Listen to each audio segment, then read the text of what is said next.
Hello. Today we're going to be continuing our discussion about the Cold War, and we're going to be talking about Cold War conflicts. So at the conclusion of this presentation, you should be able to explain why the United States got involved in the Korean War and describe how the Cuban Missile Crisis led to better communication between the United States and the Soviet Union. The fate of Germany also became a point of contention between the two sides during the Cold War. At the end of the war, Germany had been divided into four sections, with the US, USSR, Great Britain, and France each controlling a section. Likewise, Berlin, located deep within the Soviet holding, was divided into four parts. The Western powers wished to combine their holdings and create a Western Germany that was supportive of their governments. The Soviets opposed this plan and sought to derail it by forming a blockade to prevent food and supplies from reaching their holding in Berlin. Faced with the prospect of giving in to Soviet demands or allowing 2.5 million of their people to die, the West needed a quick solution to prevent World War III. That solution was the Berlin Airlift, which over the course of 10 months carried 2.3 million tons of food and supplies. The blockade was lifted in May of 1949, and by September, West Germany was created. The Soviets quickly set up the German Democratic Republic, or East Germany, with East Berlin as its capital. At this time, the arms race also kicked off. Up until this point, only the United States had the atom bomb. The arms race saw each side race and try to outarm the other. It would last the entire Cold War into the 1980s. Huge arsenals were built up, and the idea of mutually assured destruction, or MAD, reigned.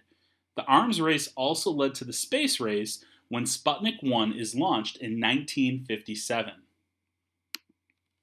From here, the Cold War expanded as nations were forced to choose sides to ally with. The search for security led to the formation of military alliances. NATO, or the North Atlantic Treaty Organization, was formed in April of 1949 when Belgium, Luxembourg, France, the Netherlands, Great Britain, Italy, Denmark, Norway, Portugal, and Iceland signed a treaty with Canada and the US. This treaty declared that all would provide mutual help if one was attacked. The Soviet Union followed suit in 1955 with the creation of the Warsaw Pact. The Warsaw Pact contained the nations of Albania, Bulgaria, Czechoslovakia, East Germany, Hungary, Poland, and Romania.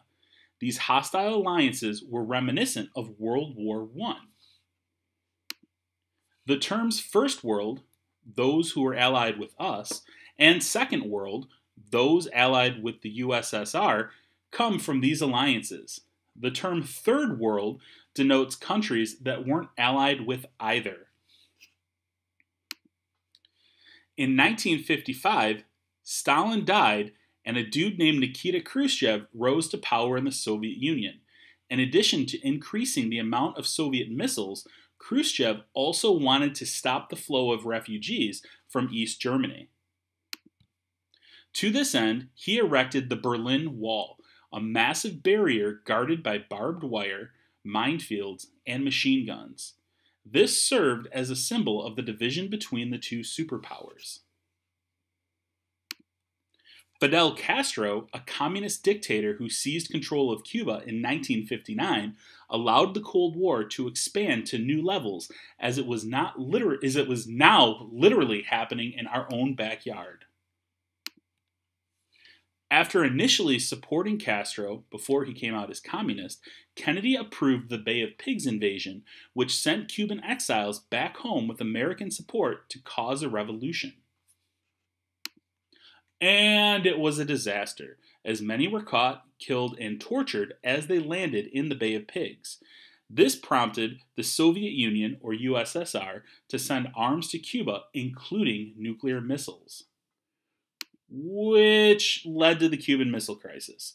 Americans were not happy about nukes so close to home, less than 90 miles away, and tensions ran very high. This moment was the closest the world has ever come to nuclear war, and all the world was watching.